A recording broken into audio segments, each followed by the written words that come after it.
Hey guys, so quick video how you're gonna reset your camera, the EOS, the Sony A6700. It's pretty simple. All you have to do is go and click this menu button. When you're gonna click the menu button, then you're gonna have to go to the briefcase on the bottom left. Then you have to go to the reset and save settings, and then you're gonna find settings to reset, and you have to press initialize. That's it.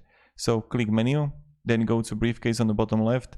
Then you're gonna go to under area and date, you're gonna reset save settings, so press that, and there you're gonna find the settings reset, and that's how it's done. So I hope this video helped you at least a little bit on how you can reset the settings. And yeah, thank you very much for watching, and have a great day, and goodbye.